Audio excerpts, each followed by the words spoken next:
Hi friends, welcome to my channel. శబరిమలలో అయ్యప్ప స్వామి ఆలయము అనేది ఎప్పుడు నిర్మించడం జరిగింది, అలాగే ఆలయం చరిత్ర గురించి 200 సంవత్సరాల క్రితము ఆలయ పరిస్థితులు ఏ విధంగా ఉండేవి అనే అంశాల గురించి మనం ఇప్పుడు తెలుసుకుందాము. అయ్యప్ప స్వామిని హరిహర సుతుడు అని, మణికంఠుడు అని పిలుస్తూ ఉంటారు. ఇక అయ్య అనగా విష్ణువు, అప్ప అంటే శివుడు అని అర్థము. ఈ రెండు పేర్ల సంగమంతో అయ్యప్ప నామం పుట్టింది. మహిషి అనే రాక్షసుని చంపి అయ్యప్ప స్వామి శబరిమలలో వెలిశాడు. ప్రస్తుతం శబరిమల అయ్యప్ప స్వామి సన్నిధికి ప్రతి సంవత్సరం కూడా 5 కోట్ల మంది స్వామివారి దర్శనానికై వెళ్తూ ఉంటారు. పూర్వం అయితే శబరిమల వెళ్ళడానికి ఎలమెల్లి మార్గం అనేది ఉండేది. ప్రత్యేకమైన పూజలకు ఆలయ సిబ్బంది, తంత్రిమేల్ శాంతి ఈ మార్గం గుండా వెళ్ళి వచ్చేవాళ్ళు. పూర్తిగా ఇదంతా అడవి మార్గం కావడంతో శబరిమలకు బృందాలుగా వెళ్ళడం అప్పటినుంచే ఆనవాయితీగా ఉంది. సుమారుగా 200 సంవత్సరాల క్రితము 1819లో 70 మంది శబరిమల యాత్ర చేశారు అని, ఆ సంవత్సర ఆదాయము 7 రూపాయలు అని పందాల రాజ వంశీల రికార్డులో ఉంది. 1907వ సంవత్సరంలో శబరిమలలో అయ్యప్ప స్వామి దేవాలయం పైకప్పు ఎండుగడ్డి ఆకులతో కప్పబడి ఉండేది. అప్పుడు అక్కడ శిలా విగ్రహానికి పూజలు జరిగేవి. 1907 నుంచి 1909 మధ్యకాలంలో దేవాలయం అనేది అగ్నికి ఆహుతి కావడంతో దేవాలయాన్ని పునర్నిర్మించినట్లుగా తెలుస్తూ ఉంది. ఈసారి స్వామివారి శిలా విగ్రహానికి బదులుగా అయ్యప్ప స్వామి విగ్రహాన్ని పంచలోహాలతో తయారు చేసి ప్రతిష్ఠ చేశారు. దీంతో శబరిమల వైభవం అనేది పెరిగిపోయింది. ఈ దేవాలయం 1935 వరకు తిరువయ్యార్ మహారాజు వారి సంస్థానం ఆధీనంలో ఉండేది. 1935లో దీన్ని తిరువంకార్ దేవస్థానానికి అప్పగించడం జరిగింది.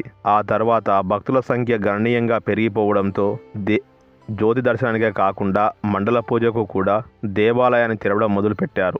ఒడిపెరిగార్ మార్గము ఏర్పడి తర్వాత పంబా ప్రాజెక్ట్ నిర్మాణంలో శబరిమలకి వచ్చే భక్తుల రద్దీ పెరిగింది.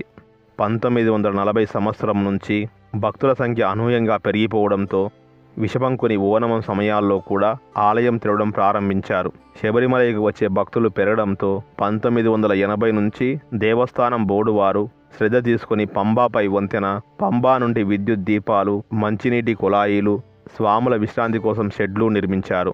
1984 వరకు 18 పడి ఎక్కడానికి పరశురామ నిర్మితమైన రాతి మెట్ల నుంచి మాత్రమే ఎక్కేవాళ్ళు. పడి ఆ మెట్లపై కొబ్బరికాయను కొట్టి మెట్లను ఎక్కే ఆచారము ఉండేది. అలా ఎక్కడం వల్ల మెట్లు అరిగిపోవడం చూసి భక్తుల విరాళాలతో 1985వ సంవత్సరంలో పంచలోహ కవచాన్ని మంత్రతంత్రాలతో కప్పడం జరిగింది. ఇక దీంతో 18 మెట్లు ఎక్కడం సులభతరం అయిపోయింది. భక్తుల రద్దీ పెరిగిపోవడం వలన తొక్కిసలాట అనేది లేకుండా 1982లో ఫ్లైఓవర్ బ్రిడ్జిను కూడా కట్టారు. దానిపై నుంచి 18వ పడి చేరాక క్యూ లైన్లో వెళ్లే ఏర్పాటును చేశారు. కొండపై నుంచి మాలిగతమపురి వరకు బ్రిడ్జి కట్టడం వలన యాత్రికులు తిరగడానికి వీలుగా మారింది. 1989-90లోనే పంబా మార్గంలో కొంత భాగము సన్నిధానంలోనూ సిమెంటు వేసి భక్తుల విశ్రాంతి తీసుకోవడానికి ఏర్పాట్లను చేశారు. 1985 నుంచి పక్కా బిల్డింగ్లు అక్కడ ఎన్నో నిర్మించబడి శబరిమలై స్వరూపానే మార్చేశాయి. ఇక బెంగళూరులోని భక్తులు ఒకరు శబరిమలైలోని చుట్టూ బంగారు రేకులతో తాపడం చేయించారు. అలా 2000 సంవత్సరంలో పూర్తి చేయడంతో శబరిమలై స్వర్ణ దేవాలయంగా మారిపోయింది. శబరిమలలో వంశం పరపర ముఖ్య పూజారిని తంత్రి అని పిలుస్తారు. పరశురాముడి పూజ కొరకు ఆంధ్రాలోని తూర్పుగోదావరి జిల్లా హరిహరుల కలయిక జరిగిన ప్రదేశము అయిన రేలీ గ్రామంలోని భట్టరాజీల వంశీయులను తీసుకువెళ్లారు అని చెప్తారు. శబరిమల యాత్ర ఎరిమేల్లో ప్రారంభమవుతుంది. ఎరిమేల్లో ఓవర్ స్వామిని దర్శించుకుంటారు. అయ్యప్ప స్వామి పులిపాల కొరకు అడవికి వెళ్ళినప్పుడు అతన్ని అడ్డగించిన ఒక దొంగ అనంతరము స్వామివారికి భక్తుడిగా మారిపోయాడు. అతడే వావర్ స్వామి. ఇక ఆపై వావర్ స్వామి దర్శనం చేసుకున్నాకనే నా దర్శనం చేస్తారు అని వరాన్ని కూడా ఇచ్చాడు. ఇక ఎరిమేలి వద్ద ఉన్న ధర్మశాస్త్ర ఆలయంలో అయ్యప్ప స్వామి ధనుర్బాణ దారి అయి ఉంటారు. ఇక్కడి నుంచే భక్తుల పాదయాత్ర మొదలవుతుంది. పాదయాత్రకు 2 మార్గాలు ఉంటాయి. పెద్ద పాదము అనేది కొండల మధ్యన పెద్ద అరణ్యంలో ఉంటుంది. 48 నుంచి 58 కిలోమీటర్ల దారిలో పెరుడుతాడ్, కాలికట్టి అనే స్థలాలు ఉన్నాయి. ఇక్కడికి కొద్ది దూరంలోనే అలగా నది కూడా ఉంది. ఈ నదిలోనే స్నానమాచరించి ఆ నది నుంచి ఒక రాయిని తీసుకుని వెళ్తారు. ఆ రాయిని కలియుగ ముకుంద ఉద్దాన అనే చోట పడవేయడం జరుగుతుంది.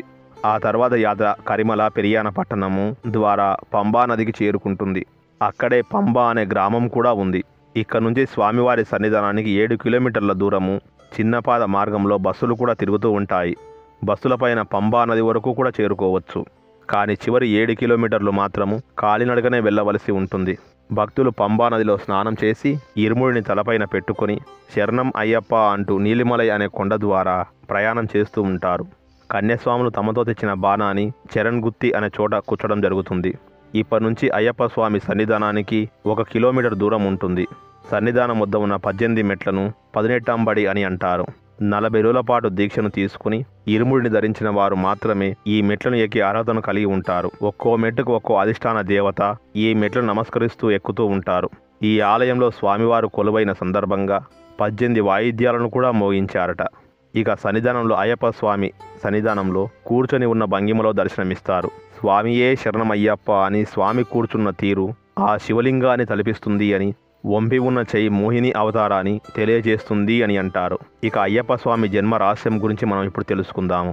చైత్రమాసం ఉత్తర నక్షత్రము చతుర్దశి సోమవారం నాడు జన్మించారు స్వామివారు. అలాగే స్వామి అంతర్ధానమైన రోజు మకర సంక్రాంతి. క్షీరసాగర మదన అనంతరము దేవతలకు రాక్షసులకు అమృతాన్ని పంచేందుకు విష్ణువు ఆ మోహిని అవతారాన్ని ఎత్తి కార్యాన్ని ముగిస్తాడు. మెడలో మణిమాలలో శిశురూపంలో అవతరించారు.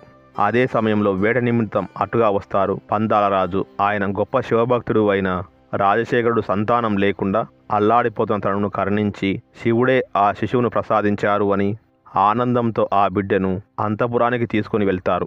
ఆ శిశువును చూసి రాణి కూడా ఎంతగానో సంతోషిస్తుంది. ఇక అయ్యప్ప అంతఃపురంలో అడుగుపెట్టిన వేళా విశేషం వలన రాజశేఖరుని భార్య మగబిడ్డను ప్రసరిస్తుంది.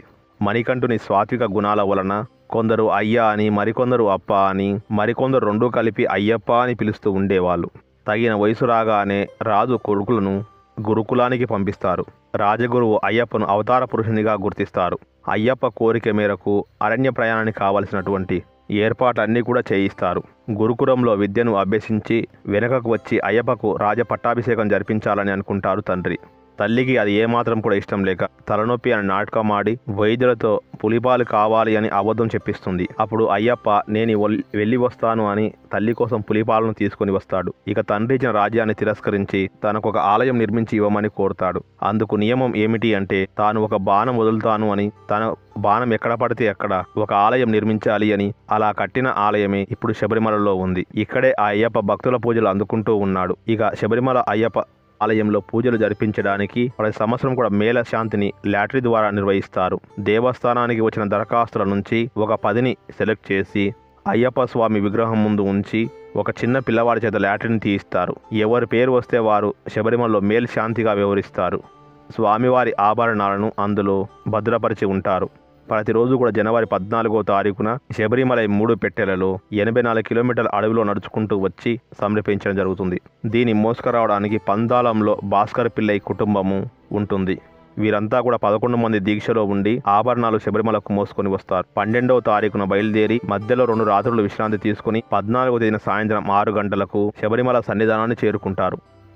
ఆభరణాల వెంట పందాల రాజు వంశస్థుల పెద్దవారు అయిన కత్తి పట్టుకు నీలిమల వరకు వచ్చి అక్కడ విశ్రమిస్తారు. ఇక ఆభరణాలు స్వామివారికి సమర్పించి ఆరతి ఇవ్వగానే తూర్పు దిక్కున పొన్నంబల మేడు భక్తులకు జ్యోతి దర్శనం అవుతుంది. ఇరుముడు లేకుండా 18 మెట్లు ఎక్కడానికి పందాల రాజు తిరు ఆభరణాలు మోసేవాళ్ళు ఎక్కవచ్చు. ఇక తిరిగి జనవరి 20వ తేదీన పందాల రాజు వెంట రాగా ఆభరణాలు తిరిగి తీసుకొని పోతారు. ఈ క్షేత్రం కేరళలో ప్రసిద్ధి చెందిన పుణ్యక్షేత్రము. ఈ ప్రదేశం పశ్చిమ కనుమల్లో కొలువై ఉంది. గుడి సముద్ర మట్టానికి 3000 అడుగుల ఎత్తులో దట్టమైన అడవులు 18 కొండల మధ్యన కేంద్రీకృతము అయి ఉంటుంది. ఇక్కడికి వచ్చే భక్తులు నవంబర్ నెలలో ప్రారంభము అయి జనవరి నెలలో దీక్షను ముగిస్తారు. మరి ఇవి శబరిమల అయ్యప్ప గురించి. ఓకే, మరి ఈ వీడియో గురించి మీ అభిప్రాయాన్ని కామెంట్ రూపంలో తెలియచేయండి. మరికొన్ని కొత్త విషయాల కోసము మా ఛానల్ కూడా సబ్స్క్రైబ్ చేసుకోండి.